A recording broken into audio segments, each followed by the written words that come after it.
Robert Southey, Life and Literary Works. Hello and welcome to the discourse. Robert Southey, 1774 to 1843, was a prominent English poet, historian, biographer, and essayist, best known as one of the Lake Poets, alongside William Wordsworth and Samuel Taylor Coleridge. Born in Bristol, Southey initially embraced radical political ideals, sympathizing with the French Revolution and advocating for social reform. However, his views shifted toward conservatism later in life, and he became a staunch supporter of the British monarchy and the Church of England. In 1813, he was appointed Poet Laureate, a position he held until he died in 1843. Though less celebrated today than Wordsworth or Coleridge, Southey was a prolific writer whose works spanned poetry, epic narratives, biographies, and historical studies. Southey's poetry is characterized by its exoticism, historical themes, and epic grandeur. Among his most notable works is Thalaba the Destroyer, published in 1801, a 12-book epic poem inspired by Arabian and Islamic folklore, blending supernatural elements with moral allegory. The Curse of Kehama, published in 1810, further explored Eastern mythology, drawing from Hindu traditions to craft a fantastical tale of divine punishment and redemption. The poem is structured into 12 distinct books. The first half of the narrative focuses on the evil priest Kehama's ruthless pursuit of divine power through demonic means. His dark ambitions are interrupted when his son Arvalan meets his demise after attempting to assault Kalial, a peasant girl. This tragic event triggers Kehama's vengeful campaign against Yaman, the Hindu god of death, while simultaneously cursing Ladurlad, his son's killer. Ironically, this curse bestows upon Ladurlad extraordinary heroic strength, rather than weakening him. Empowered by his unexpected gift, Ladurlad joins forces with Hindu deities in a cosmic struggle against Kehama's tyranny, while also protecting Kalial from further harm. The climactic confrontation sees Ladurlad ultimately triumphing over the malevolent priest, breaking the curse that had both empowered and tormented him. While the poem draws heavily from Hindu mythology, in its imagery and characters, its underlying moral framework reveals significant Zoroastrian influences, particularly in its stark dualistic portrayal of good versus evil. This philosophical blending creates a unique theological perspective that informs the poem's central conflicts and resolutions. The narrative's complex interplay between curse and blessing, human and divine, creates a rich tapestry of moral and supernatural elements. Southey's adaptation of Eastern religious concepts reflects both his scholarly interest in world mythologies and his creative reinterpretation of these traditions for an English Romantic audience.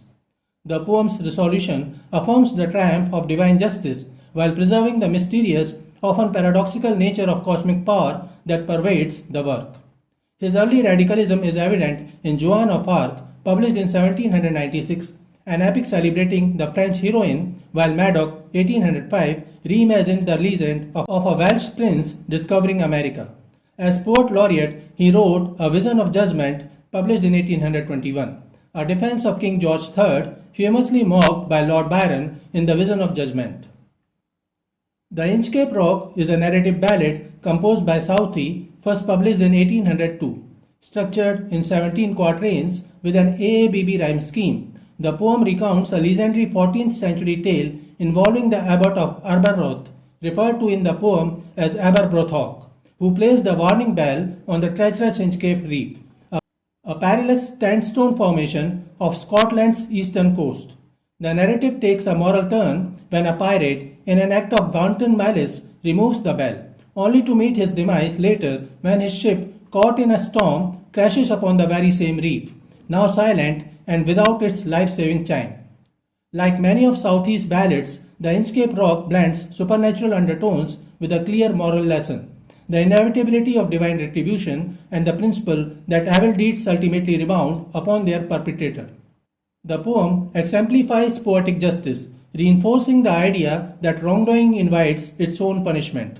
Southey's ballad remains notable for its folkloric simplicity, rhythmic cadence, and enduring ethical message, making it a staple in discussions of didactic literature within Romantic poetry.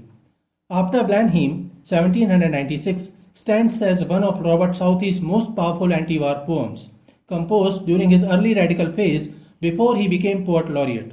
Written in ballad form, this 66-line work comprises 11 6-line stanzas that employ simple language to deliver a profound critique of war's glorification. The poem's enduring significance lies in its ironic treatment of the Battle of Blenheim, 1704, a major English victory in the War of Spanish Succession. The narrative unfolds through a framed dialogue at the battle site, where two children discover a human skull and question their grandfather, old Casper, about its origins. The old man's matter-of-fact description of wartime atrocities, including scorched homes, dead civilians, and unburied corpses, starkly contrasts with his repeated, unquestioning refrain about it being a famous victory.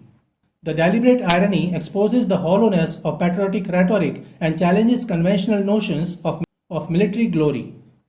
Beyond poetry, Southey excelled in biography and historical prose. His Life of Nelson, published in 1813, remains a classic, offering a vivid and meticulously researched account of Admiral Horatio Nelson's naval exploits. Similarly, the Life of Wesley, published in 1820, provided a comprehensive study of John Wesley and the rise of Methodism, balancing admiration with critique. Southey also authored the Life of Cowper, a sympathetic portrayal of the poet William Cowper, delving into his struggles with depression and religious fervor. Additionally, he produced multi-volume historical works, including History of Brazil, 1810 to 1819, and History of Peninsular War, showcasing his scholarly rigor. In addition to his solo works, Robert Southey collaborated with fellow Lake poet Samuel Taylor Coleridge on The Fall of Robespierre, 1794, a significant three-act historical drama. Written during their radical youth, when both poets sympathized with revolutionary ideals, the play dramatizes the final days of Maximilien Robespierre following the Thermidorian reaction in France. The work presents an ideological tension between its co-authors. While Coleridge portrays Robespierre as a blood-stained tyrant, Southey's contributions reveal more ambivalent perspectives, at times framing him as a necessary destroyer of aristocratic oppression. Stylistically, the play functions less as conventional theatre than as a series of dramatic poems, with each act serving as an extended political tableau rather than a traditionally staged scene. Southey's miscellaneous contributions include children's literature, most notably The Story of Three Bears, 1837, an early version of Goldilocks, and extensive editorial work such as his edition of the works of Thomas Chatterton, 1803. Though his reputation waned in comparison to his romantic peers, his biographies and epic poems influenced later writers, and his political evolution mirrored broader ideological shifts in 19th century Britain. For students of literature, Southey remains significant as a bridge between Romanticism and Victorian conservatism, a versatile writer whose works reflect both his grandeur and contradictions in his era.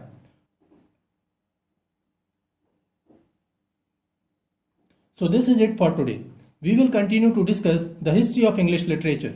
Please stay connected with the discourse. Thanks and regards.